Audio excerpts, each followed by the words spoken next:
Oh, hi. I didn't see you come in. I'm here today to take a departure from our normal, regularly scheduled comedy videos to spell a pretty serious myth. Can performance max campaigns target keywords? Yes, they absolutely can. I don't know why anyone says that they can't, but they can.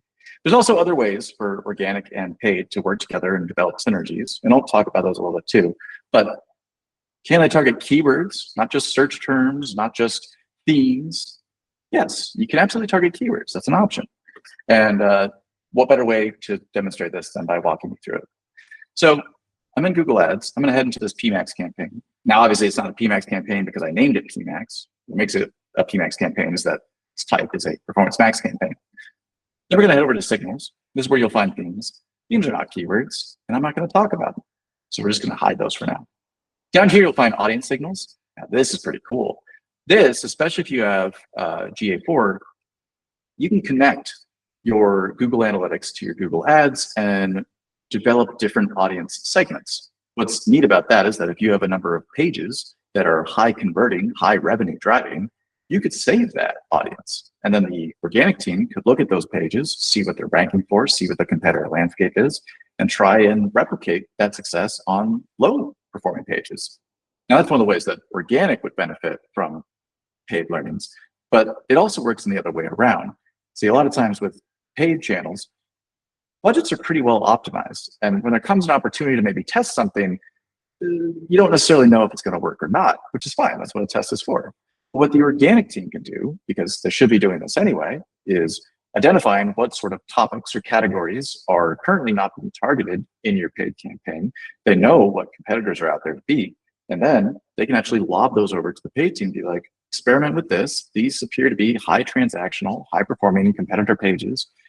Let's see if this yields any sort of revenue or conversion from our end. And if it does, then it can even trigger building out a content strategy around that. But again, that's one of the ways that PMax and holistic, paid, and organic can work together. None of this has to do with keywords. So let me get to the point. Past your own data, you can go down to these interests and detailed demographics. This is where you can add a bunch of things like what stage of their life that they're in, or what their age is, or what sort of in-market segments might be, or affinity segments that might be relevant to who you're trying to target. But we don't care about any of that. Instead, if you just click in here, one of the things you'll see is this new segment. And within here, it's going to say that you can target people with any of these interests or purchase intentions. Now, even that's kind of broad, nebulous. But if we go over here and see how Google Ads describes this, it says, enter keywords describing your ideal customer's interests or products and services they are actively researching to buy. Now, not only does this say, enter keywords, but this is literally what keywords are. And what's great is that there's no limit as of yet, as of this recording. So if you were to go here and you want to target the iPhone 16, you can do that. Now, does that mean that it's going to always show up for that term?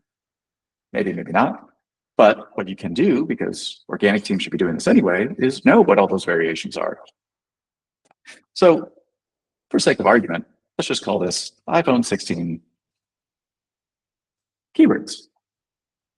Now, calling it keywords doesn't mean that it's keywords. It's saying enter keywords makes them keywords.